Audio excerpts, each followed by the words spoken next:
मौजूद हैं इस वक्त चार्ज अफेयर जो ब्रिटिश हैं पाकिस्तान के अंदर इस वक्त अपने फ़राइज़ सर अंजाम दे रहे हैं एंड्रयू डालग्लिश साहब. Thank you very much for joining us, Mr. Andrew, and welcome to Pakistan. You moved here in last July, That's right, yes, I guess. How has it been so far? Very nice so far. I'm really enjoying the warm welcome I've had, and the food in Pakistan is outstanding. You landed here just in time for Pakistani mangoes. Did you get to try them? I did indeed, and I realised that I have never eaten a mango for real before. The mangoes we get in the UK don't come from Pakistan. They're nothing like the quality. They are a mangoes. sorry excuse for they mango are, as compared to. So which Pakistani mango did you like the most? I've not learnt the names of them, but I haven't eaten one that I haven't liked yet. All of them very delicious. So did you have it in a very traditional way where you with just a complete split it open with your hands and juice everywhere? Fabulous. Did you take pictures? No. You have to take pictures, otherwise, you know, if you don't take pictures, we won't believe it happened. I shall learn that for next season. Yes. It's coming very soon. So let's get down to things that we really want to discuss today. So last year when you arrived, Pakistan faced one of the worst floods, and it was a terrible situation over here. The world promised a lot. In terms of monetary compensation, we do see that countries are contributing. But the real core issue is that the richer and more powerful and more effective countries which have voice on the global stage, they need to do more, because countries like Pakistan are at the receiving end and it's going to get worse. Today it's us. You don't know. It could be you in a couple of years also. Yeah. That's the reality of climate change, I'm afraid. The terrible flooding that we saw last year, and let's be clear, we're still seeing the humanitarian effects where Pakistan has not kind of recovered from this yet. It's still really bad for many people across the country. What we saw last year, we will see again, unfortunately, and with increasing regularity. And we know that Pakistan is one of the countries that is most vulnerable to the climate change that we're seeing. So when the flooding happened, the UK was one of the countries very quickly to mobilise its humanitarian assistance. So by now we've provided £36 million worth of support. And that's been channeled through the agencies so that they've been able to buy equipment for safe water, for medical care, for food. But there's going to be a longer term project which is rebuilding Pakistan in a way that's resilient to these changes in the future. That will take longer. It will take a lot more money. It's really important we get it right. But in what ways Pakistan and UK can collaborate in a better way for that sustainable, effort, so that this doesn't happen again?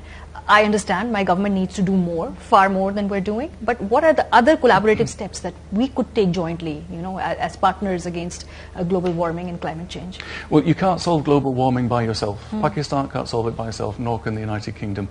That's why at the Conference of the Parties held in Glasgow, it was so important that the world came together and committed to action to reduce climate change emissions, but also action to look at how we help countries adapt to climate change as well. That's a global effort. More specifically, UK and Pakistan can do a lot together because we have a lot of expertise in the science of climate change that we can share. But we also have work that can be taken forward together, bringing in experts, bringing in know-how, bringing in engineers also that can share best practice on, for example, how to build a bridge that will be more resistant to the kind of flooding that we're likely to see in the future. And it's so unfortunate. Last year we faced these floods. There was this unprecedented rain. And it kind of it was such a bad space and time for us as a country, because right now we are almost going through this 9th review of IMF. And there was a real possibility where, we could have been at the brink of a major crisis. And it just kind of, both things were going side by side. So we were kind of like in a very deep financial the word that I want to use is financial. Let's use the word financially challenged at that time. Yes. What do you keep? Is UK keeping an eye on the situation?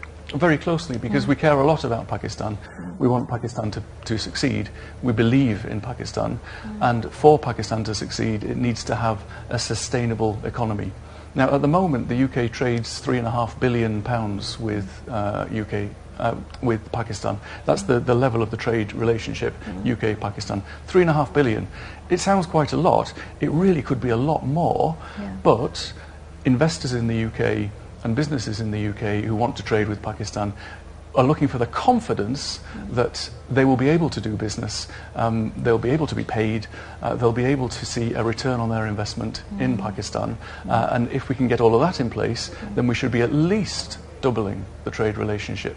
So we keep a very close eye on the economic situation here in Pakistan. What are the sectors you would identify which are very underutilized or very underrated, where Pakistan and UK can collaborate in a better way? Pakistan could do better, you know, in taking advantage of this relationship that we have. Yeah, I see we have great trade, for example, in the textiles industry, where many of the clothes that are worn in the UK come from Pakistan.